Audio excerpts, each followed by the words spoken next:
como a inclusão de um termo na lei pode mudar a realidade social de um grupo. De várias formas, mas todas garantindo direitos e deveres que permitam uma melhor qualidade de vida.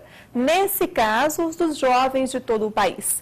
É o que pretende a proposta da Emenda Constitucional de número 042/2008, conhecida como PEC da Juventude. Para entender um pouco dessa proposta, eu converso com o presidente do Conjúvio, Conselho Nacional da Juventude, Danilo Moreira. Tudo bem, Danilo? Tudo ótimo. Essa PEC ganhou aí um apelido que vai bem de encontro à discussão da juventude hoje, que está mais dinâmica, mais ativa.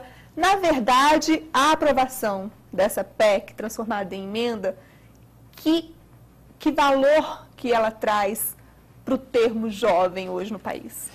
Acho que, na verdade, essa conquista que nós tivemos recentemente de incluir no capítulo dos direitos e garantias fundamentais da Constituição o termo juventude, é uma grande conquista, uma conquista histórica, porque na nossa Constituição, a chamada Constituição Cidadã, reconhecia o direito da infância, reconhecia o direito dos adolescentes, reconhecia o direito dos idosos, reconhecia o direito das mulheres, reconhecia o direito dos indígenas e não reconhecia o direito de 50 milhões de brasileiros. E eu acho que ela tem um primeiro valor, um valor simbólico, né, que você coloca no nosso principal carta de direitos, incluir esse segmento populacional. E um valor prático, porque ao incluir a juventude na Constituição, você fortalece a institucionalidade da política de juventude, você cria uma segurança maior para que mais programas sejam implementados e você obriga também, como todos os direitos constitucionais, que ele seja regulamentado posteriormente. Em outras palavras, você vai transformando, vai internalizando na administração pública, em todos os níveis, a necessidade de se investir em juventude.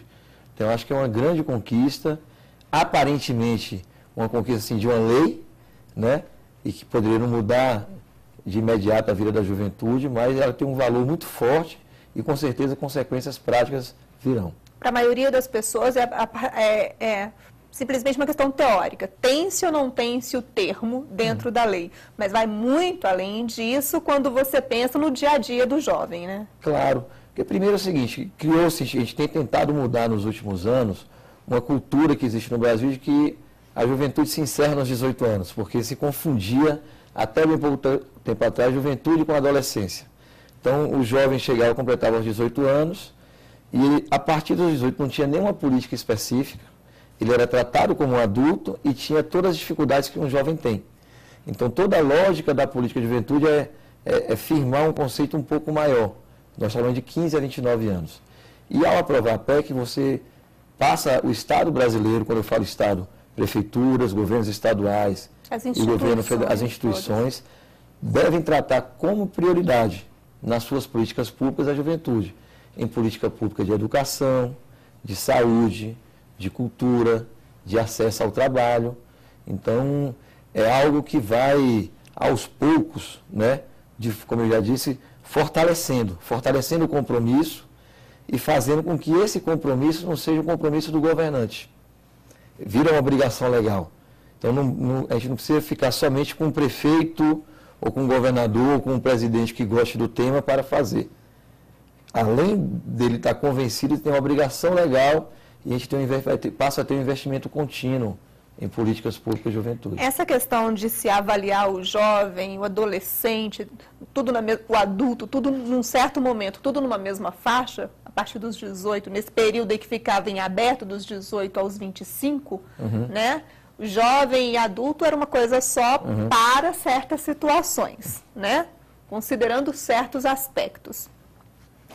Mas a partir do momento em que há essa regulamentação, do reconhecimento desse período, mudou-se também um pouco da questão cultural, porque, na verdade, o que vinha daí era uma questão cultural, era uma avaliação cultural que se fazia, não é? Exatamente, porque às vezes chegava aos 18 anos, assim, num certo senso comum, completava-se a maioridade, e a partir daí aquele indivíduo, jovem ainda, ele tinha que se virar por conta própria.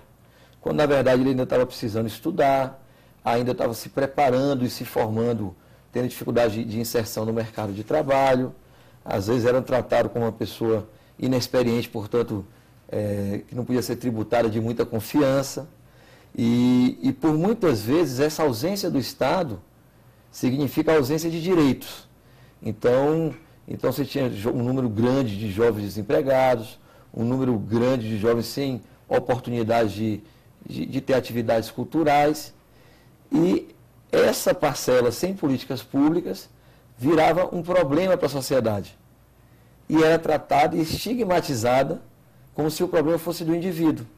Então é o problema do jovem porque é desempregado, é o problema da jovem mulher porque teve uma gravidez indesejada, é um problema de um jovem, sei lá, normalmente um jovem negro de periferia que se aproximou ali da violência. Nunca era, né, o problema assim, do Estado que não assegurou o direito à educação, das políticas públicas que não deram oportunidade de participação política ou de construção de equipamentos culturais para que o jovem pudesse manifestar suas visões mais positivas.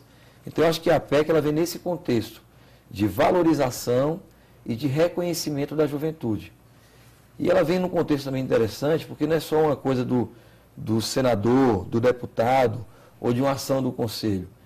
Essa PEC ela foi fruto da luta da juventude de hoje. Então, ela também uma conquista, uma vitória dos jovens de hoje que lutaram por esse direito.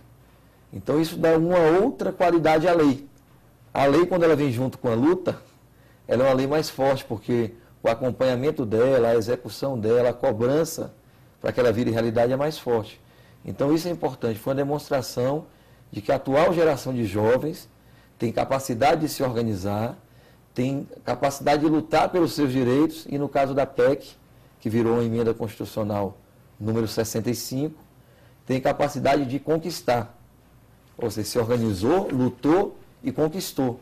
Isso é muito bom para a autoestima também política da juventude, que é sempre acusada de apática, de desorganizada e desinteressada pela política. Só para a gente encerrar, o que vem a partir de agora? Então, isso é muito importante, porque promulgada a PEC, né? Quem tiver a Constituição em casa, infelizmente a Constituição está desatualizada. Vai ter que buscar um novo texto. Promulgada a PEC, qual o passo seguinte? O próprio texto da emenda constitucional, ele indica a necessidade de um Plano Nacional de Juventude e de um Estatuto da Juventude. Então, o que seria o plano, em síntese? É um conjunto de metas para os próximos 10 anos. Metas na área de educação, como, por exemplo, a erradicação do analfabetismo, na área da inclusão digital, de universalizar o acesso à banda larga nas escolas, de atividades culturais, do Estado ter editais para políticas culturais para jovens. Então, são metas para os próximos 10 anos em várias áreas, educação, cultura e esporte. E que governo municipal, governos municipais, governos estaduais e governo federal, independente de quem esteja, vai ser obrigado a cumprir. Esse é o nosso próximo desafio, o Plano Nacional de Juventude. E, na sequência, o que a gente chama de Estatuto dos Direitos da Juventude, que é justamente esse olhar. É você observar quais são os direitos específicos dessa fase da vida e colocar no Estatuto. E nesse Estatuto, né, tem também a criação de um Sistema Nacional de Juventude. É como se fosse o SUS, Sistema Único de Saúde, que promove atendimento à saúde no país inteiro, que tem avançado bastante, que a gente sabe que tem debilidades, mas criar um sistema que articule a ação do poder público. Ou seja, a aprovação da emenda constitucional 65, ela abre caminho, fortalece o tema, mas abre caminho para novas lutas, porque garantir os direitos da juventude com a PEC foi só um primeiro passo. Então, eu acho que a gente vai ter que dar outros passos e precisa aí, com certeza, vai precisar muito do Conselho, dos movimentos de juventude se organizando, do compromisso dos gestores e dos parlamentares, acima de tudo. Vai dar certo, né? Com certeza. Dependendo da nossa luta, acho que a PEC, é bom registrar que ela foi aprovada por unanimidade na Câmara dos Deputados e no Senado. Então, significa que nós ganhamos corações e mentes, ganhamos todos os partidos políticos. E isso é importante porque o Brasil entendeu que é importante e necessário se investir na juventude brasileira. Que o país não vai se desenvolver se não olhar com atenção especial e se não apostar no potencial de 50 milhões de jovens que estão por aí querendo muito contribuir com as mudanças do país. Danilo, obrigada demais pela sua participação. Estamos aqui sempre à disposição. Bom, eu conversei com Danilo Moreira, presidente do CONJUVE, o Conselho Nacional da Juventude, sobre a PEC da Juventude. Se você quiser saber mais, www.juventude.gov.br. E se quiser rever esta e outras entrevistas, www.youtube.com.br/TVNBR. A gente fica por aqui, obrigada pela companhia e continue com a gente, NBR, a TV do Governo Federal.